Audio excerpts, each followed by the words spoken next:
Шірештекіміз 30 бөлім. Сивилай, ол өлді ме Нух? Нух білмеймін дейді. Біз кінәлі емеспіз, Сивилай біз кетуіміз керек дейді. Есінде жүре тұр, кешеміз полиция келеді қазір дейді.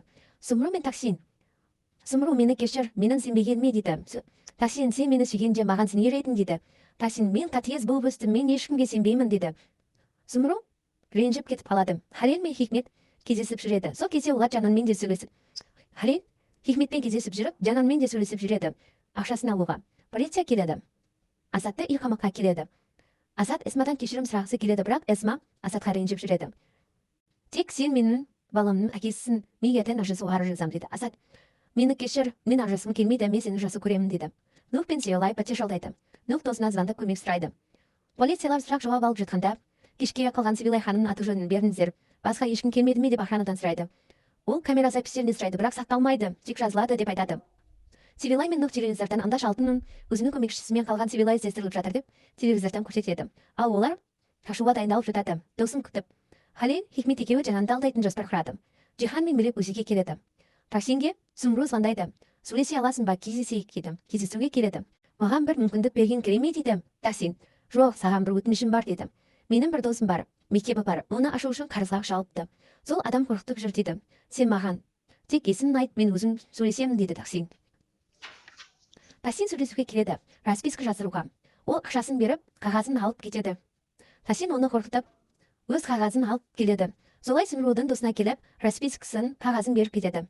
Таксинге рахметін айтып, менің мектебімді алыңыз, мен тек мен директор болайын дейді. Жоқ, мектеп сіздікі, сіз өз қызметіңізде болсын дейді. Таксин мен Сумру сөйлеседі. Шансаландар үйі. Асат Эсмаға сөз салады, оған әжесі Сахина кеп береді. Сен маған тұрмысқа шығасың ба дейді. Эсма, жоқ дейді. Асат барлығы уже кеш дейді. Назым мен Харика кездесіп, Харика Назымға сыйлығын береді. Жанан Халелмен кездеседі. Эсма інісі оқуға кетіп бара жатады. Барлығы ақша, карта беріп жатады. Сумрудың құрбысы Шансаландар әуезіне келеді.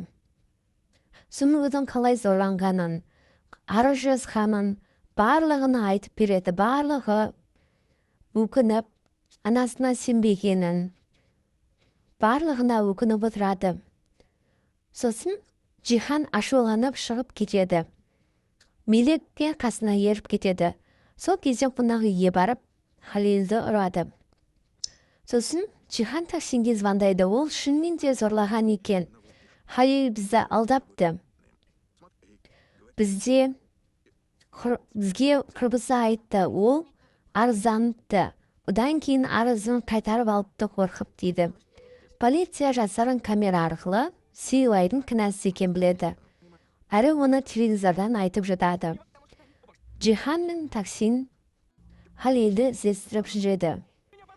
Әжесі, Таксин, балалары, Жихан бәрі жиналып Сумруға барып жатады. Сол кезде Сумру жайлы айтып жатады.